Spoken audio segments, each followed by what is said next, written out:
If you want to know if intensive care at home can look after diaphragm pacers at home, stay tuned. I've got news for you. So this week we had a question from a potential client who asked whether we can look after a diaphragmatic pacer at home. Now, absolutely we can, and we currently have one client that we are looking after at home with a diaphragmatic pacer. And let me explain first of all what a diaphragm pacer is and how it relates to intensive care at home. So some quadriplegic clients like C1, C2, quadriplegic clients can have a diaphragm pacer to help them with breathing, to liberate them off the ventilator for periods of times. And we have certainly seen that with one of our clients over the years, who can have diaphragm pacing to liberate the client off the ventilator, and the diaphragm is pacing, is getting pace, and is doing the breathing and through phrenic nerve stimulation, which activates the inspiratory motor neuron pools via the spinal cord pathway, resulting in breathing. Now, this can only be done temporarily, which means the client still has to go back on the ventilator during other times because, you know, the client is getting short of breath because it's exhausting over a period of time. But it still provides a much better quality of life overall, right? Because it's easier for the client to eat and drink, to talk, you know, all the things that are important for a client, right? Unfortunately, from what we've seen with C1 or C2 spinal injury clients, it can't be used for every client, you know, because it requires a surgical procedure, and you have to talk to a neurosurgeon whether it is appropriate in your situation or in your family member situation, because it requires careful consideration and selection before surgery can go ahead and before it can be implemented, right? Because if it's not working, there's no point for it. So you got to talk to your neurosurgeon to see whether you are a candidate for it or whether your loved one is a candidate for it. In summary, diaphragm pacing is a useful and cost-effective alternative to mechanical ventilation during periods of time during a day or during a 24-hour period. Benefits of diaphragm pacing include improved mobility, speech, olfaction, and quality of life. Diaphragm pacing is cost-effective, being less expensive compared with long-term mechanical ventilation.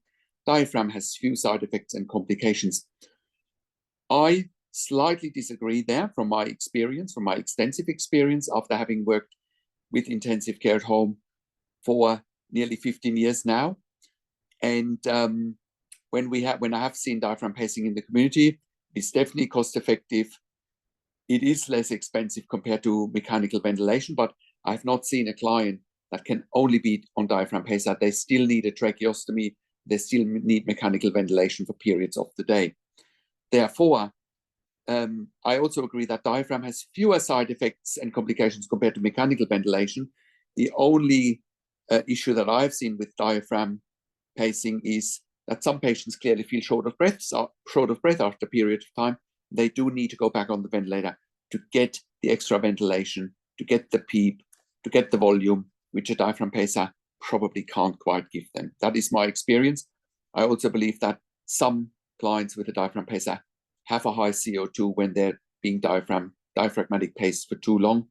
I just think that ventilating them for periods of time will bring the CO2 or carbon dioxide down, because I've also seen some slight confusion of clients when they're paced for too long because of probably CO2 going up in the body.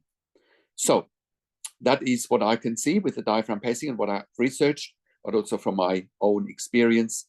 You know, I've been working in critical care nursing for 25 years in 3 different countries, and I've started intensive care at home in Australia in 2012 after having worked with intensive care at home in Germany for a number of years prior to me starting it in Australia. And we've been very successful in business since 2012, and we've got so many case studies with intensive care at home that you can look up on our website at intensivecareathome.com.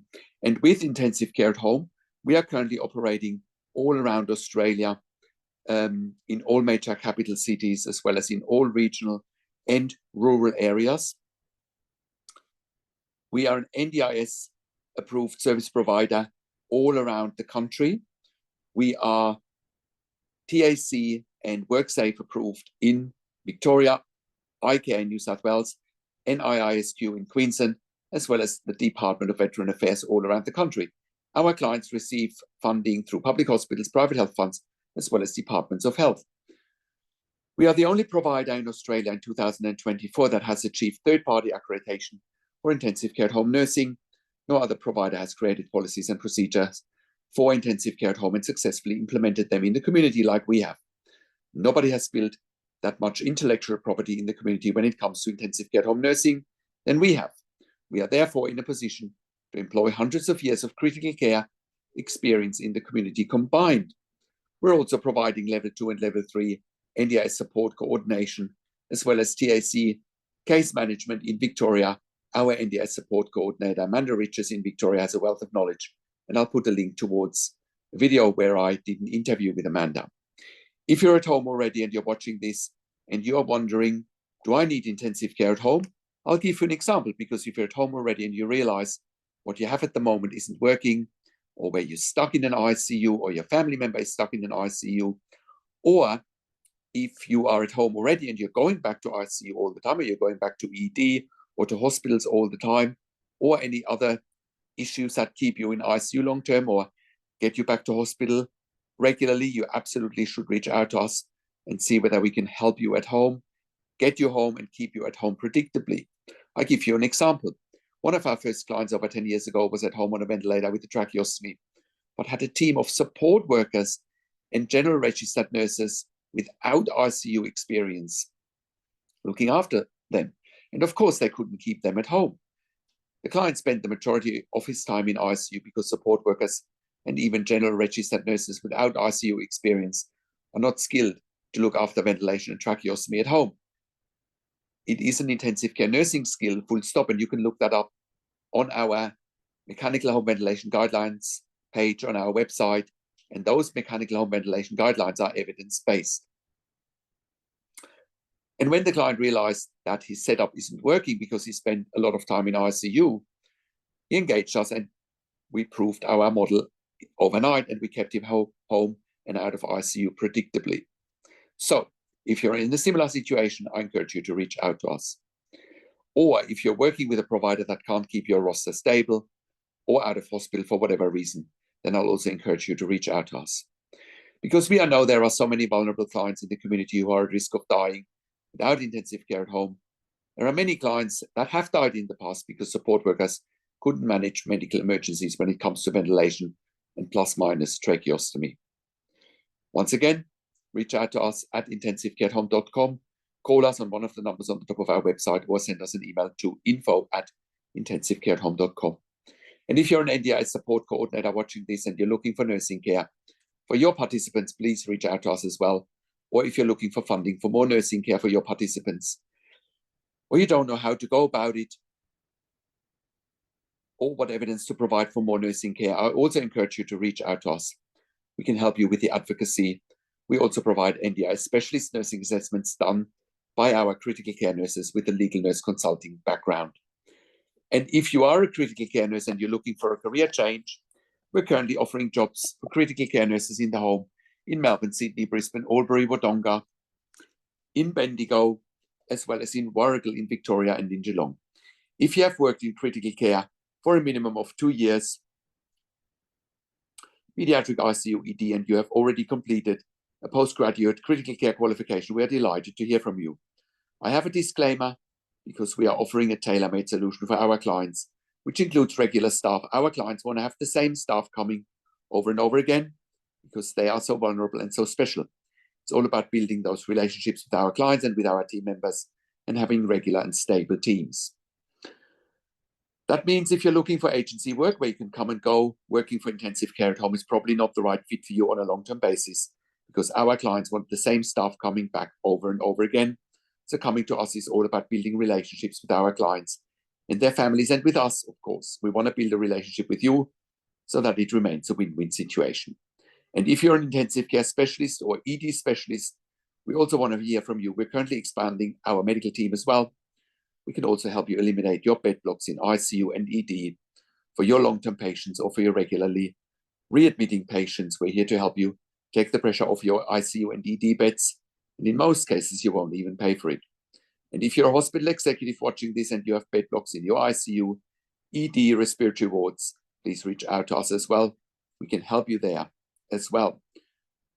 We provide tailor-made solutions for long-term ventilated adults and children with tracheostomies at home, and also for hospitals and intensive care units at home, which includes BIPAP at home, CPAP at home tracheostomy care for clients that are not ventilated, home TPN, home IV potassium, and home IV magnesium infusions. We also provide port management, central line management, PICC line management, as well as Hickman line management, and we also provide palliative care services at home. We're also sending our critical care nurses into the home for emergency department bypass services. We have done so successfully for the Western Sydney local area health district, the In Touch program. And in essence, we're saving 50% of the cost of an ICU bed, and we're saving roughly $2,000 for the cost of an ED admission where we provide the ED bypass at home. Lastly, if you're in the US or in the UK and you need help and you're watching this, please reach out to us as well. We can help you there privately. Once again, contact us at intensivecareathome.com, call us on one of the numbers on the top of our website, or simply send us an email to info@intensivecareathome.com. And if you like my videos, subscribe to my YouTube channel for regular updates for families with intensive care at home and for families in intensive care. Click the like button, click the notification bell, share this video with your friends and families, and comment below what you want to see next, what questions and insights you have from this video. I also do a weekly YouTube live where I answer your questions live on a show, and you will get notification for the YouTube live if you're a subscriber to my YouTube channel, or if you're a subscriber to our email newsletter at intensivecareathome.com. Thank you so much for watching. This is Patrik Hutzel from intensivecareathome.com, and I will talk to you in a few days. Take care for now.